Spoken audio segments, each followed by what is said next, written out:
How was that experience for you at the World Track and Field Championship? Yeah, playing it back in my head, going through the competition, it was very comfortable. Not so much thinking about the large scale, the big crowd, the lights and everything. I was just trying to really just be in my own space and do what I know how to do. But then really it came to life when the competition was finished and I went to my coach and, grabbed our flag for the third place finish. And, he just kind of really reiterated in my ear all that I accomplished and what I really did that day. And so that's when it kind of hit emotionally. And then of course, having the medal wrapped around my neck at the award ceremony was super powerful, super humbling and rewarding. It was all amazing in one moment. So. What's your main focus right now? What's your main focus and attention on during your training and career right now? Definitely far from over. Of course, my career, I feel like is just getting started at this point. I'm going into my ninth year professionally, or excuse me, my fourth year professionally, my ninth year in all throwing hammer.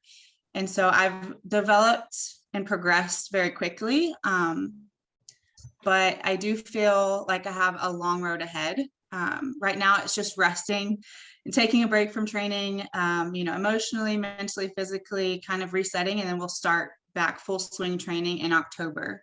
So this season coming up is very long. It'll run until November. So it's just important to rest and take my mind and body away from training, just kind of reset and refresh. So super excited to get back to it. But the goal is always the same, perform at a high level and keep breaking records. So you stated in an interview that your Comanche culture and your father teaching you about strength, pride, and resiliency are the main reason for pursuing athletics. Could you speak more on these inspirations and how they've driven you forward? Yeah, just from since I can remember being really young, all I've known is to be an athlete. We grew up, I was the youngest of four siblings in my house. And so I was always on the field, always watching them practice, always at practice. That was just our life. And we knew other things, of course, but that was just our go-to. And we felt very comfortable in sport and very naturally talented in sport, or if we could do anything, we pick it up very quickly. That was just us. And my dad was a very hardworking man. And so he taught us to be super disciplined, and like we had a lot of motivation in each other and we pushed each other, of course, because we're competitive. So we always wanted to be better than the next. And me being the youngest, I just had so much pressure in front of me from my older siblings and their success. And so it was always like I had to step up to the plate, but also assuming that I was just as good as they were, which they say I'm not, which I kind of put that to my father passed when I was very young.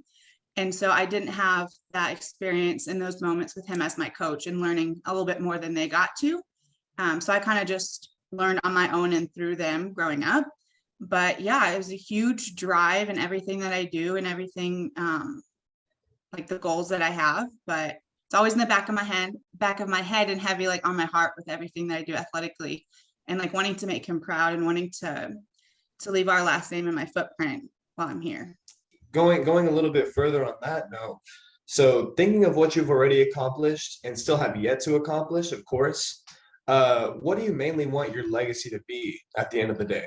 Yeah, pretty much just strong, beautiful, and resilient in everything that I do and how I represent myself as an Indigenous woman, also in life, but also in sport is huge, and to inspire and empower the next generation of athletes. That's my main goal. And if the hammer goes far too, that's not a bad thing. But I definitely do pride myself in my work ethic and everything that I do. So I have a lot of passions in different realms outside of sport.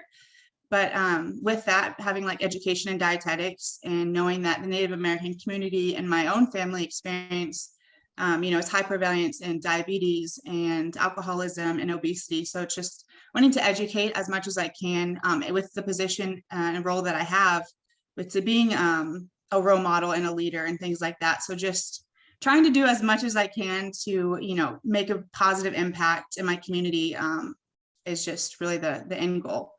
So. Yeah. Got you. I appreciate that. In that answer, you did say something about inspiring the next generation, which I kind of wanted to talk to you about. You shared that in an interview as well. You wanted to empower and inspire the next generation of athletes. What are some like key parts of your journey that you really want this next generation to be shared with? Yeah, I think I can just connect with a lot of people and all of my struggles and in my successes. So for me, a lot of people have followed my journey since coming 3 centimeters short of making the Olympic team. For me, that wasn't the end goal, is to be an Olympian. It's just seeing how far I can get myself. And I know that big things will come along the way. And so I think it's important to always like maintain your vision and to have a goal and know that it will take time and a lot of hard work to get there. And so I think always, believing in yourself and like loving yourself for who you are, and that with time and hard work, you can achieve anything.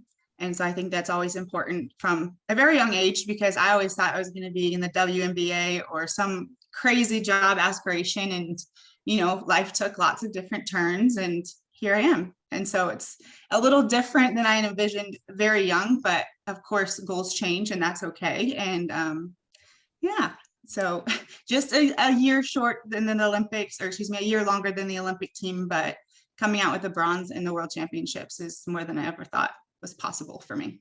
So just to wrap it up with one last question, is there anything else that you wanted to say today that kind of like let everyone know that's watching?